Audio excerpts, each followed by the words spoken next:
څو ورځې مخکې چې روان وې تا سره چې خلطم در سره و هغې باندې څه کړه؟ هغې باندې مخه وچه ډوډۍ مې دغه کې هغې ډېر وخوړه چای درته راوړې؟ ښه نو ما چې در له عکس ویسته هغه عکسونه خلکو ولیده اوس یې درته 20,000 روپۍ را جمع کړي چې 10,000 روپو دغه سامان دی 10,000 روپۍ نغدي دغه دواړو ورونو مرسته دغې کورنۍ ته ورسېده دغه 10,000 روپۍ هم دوی ته لاس په لاس ورکوم چې خپلې مور ته یې ورکړي دغه سامان هم.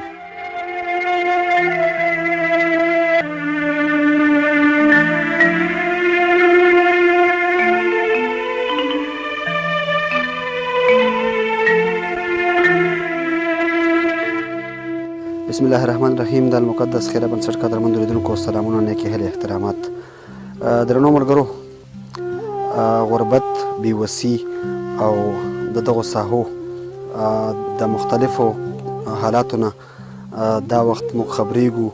د المقدس خیره بنسټ ما مخکې هم تاسو ته ویلي چې همیشه یې هغه ځای ته ځان په وخت رسولی چېرته چې مشکلات وي او د کوم ځای نه چې موږ ته فریاد راغلی، کوم ځای نه چې موږ د کورنۍ د کومو حالاتو نه خبر شوي وو، که په کوم کور کې معلول وي، کونډه یتیم وي، بېوسه خلک وي، هغوی ته موږ همیشه ځان رسوو، د هغو ورونو مرستې ورته رسوو، کوم ورونه چې دغسې کورنیو ته مرستې راولېږي. درنو ملګرو، څو ورځې مخکې دغلته په لار باندې روان وم چې دغه ماشوم مې ولیده چې تاسو ته ښکاري. د دې ماشوم په لاس کې یوه خلطه وه او په خلطه کې وچه ډوډۍ وه او همدارنګه یو درې پکې د پیپسیانو خالي لوټې وې. ډېر وختي و، سهر و، دوکانونه هم بند و. ما دا ماشوم راودراوه، ورته مې وویل چې ته چېرته روان یې، دومره وختي م روان یې، څه مشکل دی؟ نو په لاس کې ډوډۍ وه. ما چې دا چېرته وړې وې چې دغه خلطه کې چې دا وچه ډوډۍ ده او دغه د پیپسیانو خالي لوټې دي دا وړم او یو دوکاندار باندې خرڅوم او کور ته پرې چای راوړم. مونږ کره چای نه وي. نو ډېر یې ودردولم. ما سره هېڅ نه و په هغه وخت، خو دې ماشوم ته مې په موبایل باندې 2-3 عکسونه واخیسته او د ملګرو سره مې شریک کړه.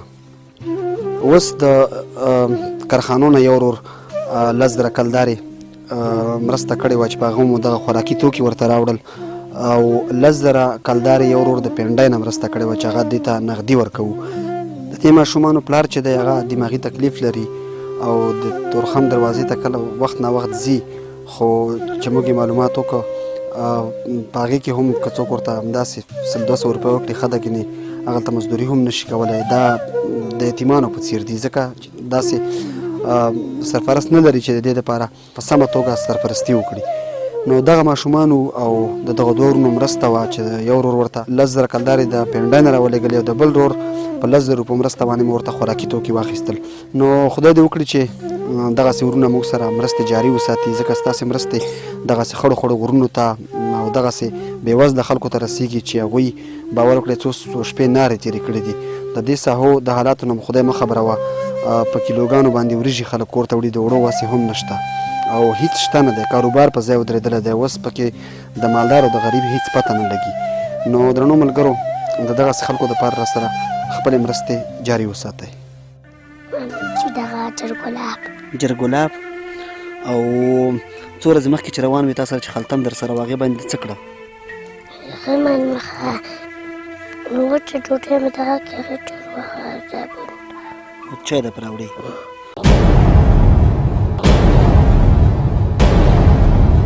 ښه نو ما چې در له عکس ویسته هغه عکسونه خلکو ولیده اوس یې درته 20,000 روپۍ را جمع کړي چې 10,000 روپو دغه سامان دی 10,000 روپۍ نغدي دغه 10,000 روپۍ به خپلې مور ته ورکړي. صحیح ده؟ نو درنو ملګرو، دا دواړو ورونو مرسته دغې کورنۍ ته ورسېده دغه 10,000 روپۍ هم دوی ته لاس په لاس ورکوم چې خپلې مور ته یې ورکړي دغه سامان هم. د پنډۍ نه چې کوم ورور 10,000 روپۍ نغدي مرسته کړې وه، د کارخانو نه یې کړې وه، د کارخانو والا ورور په روپو باندې مو ورته سامان راوړو او د پنډۍ والا کوم ورور چې و 10,000 کلدارې رالېږلې وې دغه روپۍ به یې زه وشمارم، د ماشوم یې روپۍ هم نشي شمارلی. 1 2 3 4 5 6 7 8 9 10,000 کلدارې مرسته د پنډۍ د ورور. دواړو ورونو ته د الله رب العزت ډېرې نیکې بدلې ورکړي. اولاد یې خوشحاله لري، اولاد یې ورته د 1 روپۍ په بدل کې په زرهاو په لکاو نیکۍ او اجرونه ورکړي. نو هغه څوک چې صدقه کوي، که هغه په خپل ګاونډ کې وي، که هغه دغسې د یتیمانو سره وي، د بنسټونو سره یې کوي، نو هغوی ته به الله رب العزت نیکې بدلې ورکړي هم وي او الله رب العزت به ورته ډېر ډېر اجرونه ورکړي.